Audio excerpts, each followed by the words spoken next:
Ho ho ho. Looks like I got some dinner over there. I just gotta... Well, that's not gonna work. Tight squeeze, tight squeeze.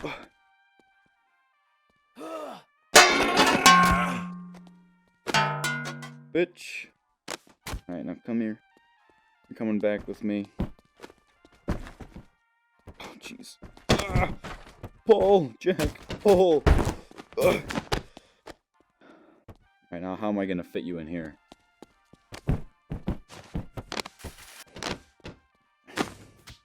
Oh, wow, that actually worked out surprisingly well. Now, sit up. You're going for a ride with me.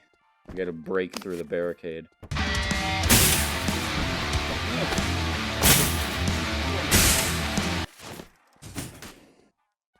You know what? I don't think the strategy is gonna work out. I'm gonna have to just do it the easy way. There you go. You gotta hold on to that stuff for me. Oh, hey, look, it's one of your friends. Let's go say hi. Oh.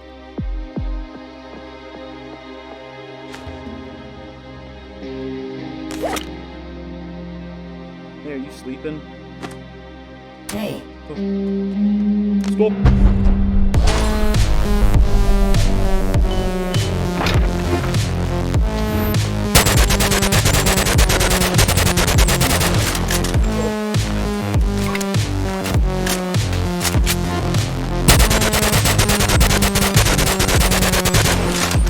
Again?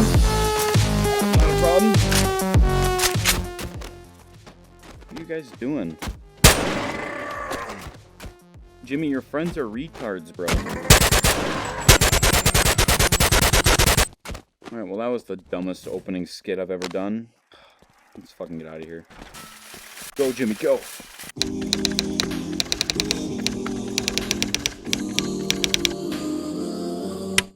Hey guys, welcome back to episode 20 of Mod Review. If you did not catch episode 19, go check it out right here.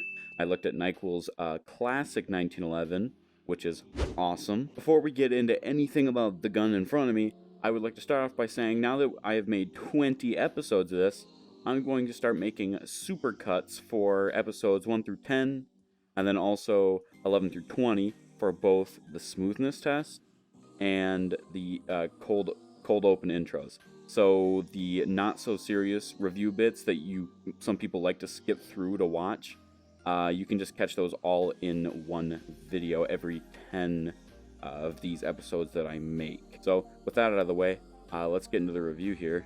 We are looking at this bad boy, and this is the STEN gun by Nut.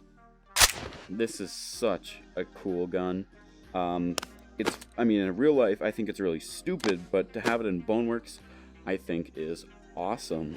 Obviously, the thing that's really cool about this is the mag goes in the side, right? Which is really, really cool. And kind of quirky and unique, I guess. This is obviously a real gun. This is a World War II gun. It was made and used by the British. I don't know how successful it was. I know they were very cheap to produce. As you can tell, I mean, look at the grip here. It's literally a piece of sheet metal. Anyways, no more rambling. I'm gonna get right into the review. Alright, starting off with texture. Obviously, this entire thing is made of, like, stamped sheet metal. And I can tell that it is. You can tell it's made of, like, cheap metal. And the textures on this thing actually look really, really impressive. If anything, it's in places like here. They kind of like all look flat and not very cool. The scratches look like they actually reflect on the metal, maybe. Looks cool. All the metal just looks pretty good overall. The sights are just plain metal, but that's okay because it's not Nyquil. Nyquil likes to put bright green sights on all of his guns. It's okay to not put bright green sights on your gun, Nyquil. Come on. Looking also, right here, look at this spring right here. Detail, much. Also, watch when I pull the bolt, that spring in the chamber actually compresses. That is attention to detail. I'm going to give texture a 9 out of 10, just because there's a few things that I think look a little janky, like around this area. But other than that, this thing looks fantastic. Alright, let's move right on to scaling. I don't know if this is going to be correct size, obviously. I've never shot one of these. If anything, I'm going to go off the fact that it's a 9x19mm bullet. I guess that looks close. The only other thing I can base it off of is how it fits in your hand. And this has a stupid grip, so that doesn't make it very easy either. But if I'm going off of that, I'm sorry to say, but the way this fits in your hand is not the best. In going off of the way it fits in your hand, I am going to have to give it a 9 out of 10 on scaling. Alright, let's move right on to interaction. Starting where you can hold the gun. Obviously you can grab some stock spots, you know, the usual boring stuff. Obviously you hold it here. You can grip it underneath if you're into that. Or if you're cool, like me, you hold it like this. This is how you hold it, right here. Just like that. Yeah, the bolt can be grabbed under, over, with this hand, like that. So that's all good. Here's where things get interesting. And it's not a problem with interaction, but it will be a problem when we get to smoothness. So, obviously you can hold it like this, but then also grabbing the magazine is right next to it because, well, it's not right next to it, but it's in the same, like, area. And on the real gun, obviously if you use the mag as a grip, that would be okay. It wouldn't come out like that. So nobody held it probably like this. People probably held it, you know, out here and all over. So I understand there's no way you could put a grip point where the magazine needs to go. So there's nothing you did wrong, but I'm going to give interaction a 10 out of 10. I love that you added the fact that you can hold it like this. If you did not add that, I think I would have a temper tantrum and give you a 0 on everything.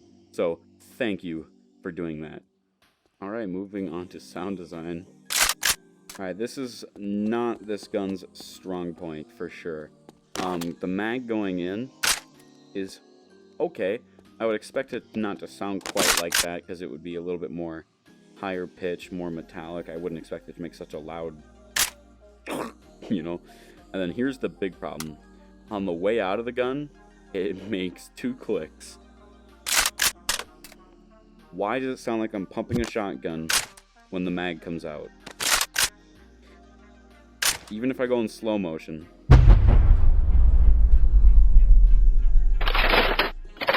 No, there's no logic in why it clicks like that twice. It just sounds like somebody's pumping a shotgun when you take the mag out. Why?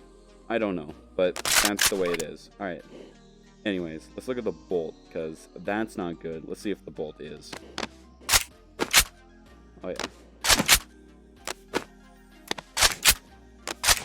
Yeah, the bolt on this sounds pretty good. I don't think it would sound like that, but in terms of a video game, it sounds fine. I think it would personally not quite sound like that. I wish it was a little bit more springy and, you know, cheap sounding. Like, I wish I could hear, like, on Nyquil's Uzi mod, I could tell by listening to the sounds that it was made of sheet metal. I wish I could hear that on this too, but I can't. Okay, so the gunshots do overlap and cut each other out. Listening to the individual gunshots, though, that sounds pretty good, but if I go full auto, the minute I go full auto, sounds a little funky. Alright, I'm so sorry, but I have to give sound design a 5 out of 10. So, now that we got the sound design out of the way, let's do some weight and recoil. I'd say it's a good weight. It's not too light, it's a little on the heavier side, which is a little weird because, you know, the stock doesn't even exist and it's made of sheet metal. But I suppose if it's made of aluminum or steel, like, that all depends on what kind of metal it's made of. If it's a heavy metal, this makes sense. If it's not, doesn't. I don't know what it's made of. If anything, I would imagine this to weigh nothing. just because of the way it's designed, but that could also be why it weighs a lot. Get some recoil. Let's do two-handed like this, two-handed like this. It looks about the same. Wait a minute. Okay, it might be different. Let's go in slow-mo.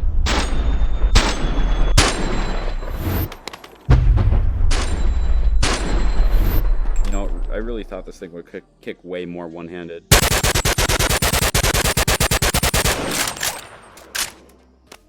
It's surprisingly easy to control. And then two-handed, of course, like this, is surprisingly bouncy. Like, I feel like the recoils are super similar for, you know, for one hand to two hands. And I think this is too easy to control, and this is too hard to control for a two-handed gun, especially an SMG at that, with a really slow fire rate. I'm gonna give weight and recoil a 8 out of 10. Now we gotta do the smoothness test, and I'm gonna do something that somebody recommended to me, which was akimboing a smaller full auto submachine gun. That's exactly what I'm going to do. This should be interesting. Alright. Let's do it. Oh shit. Alright, you know what? The music was building up, and then I walked off the back, and now I feel stupid, so I'm just gonna go with it.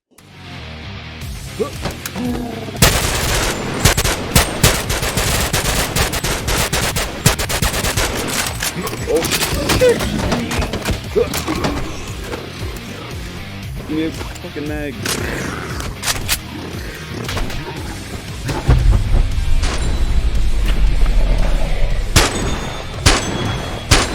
The fire rate is so slow on this thing.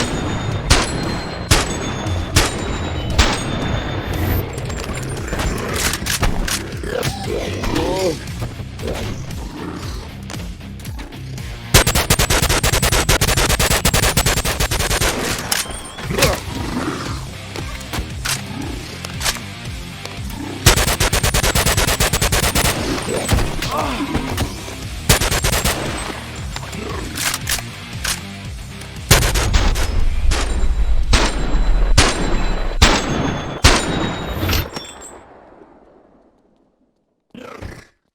Are one of you alive still?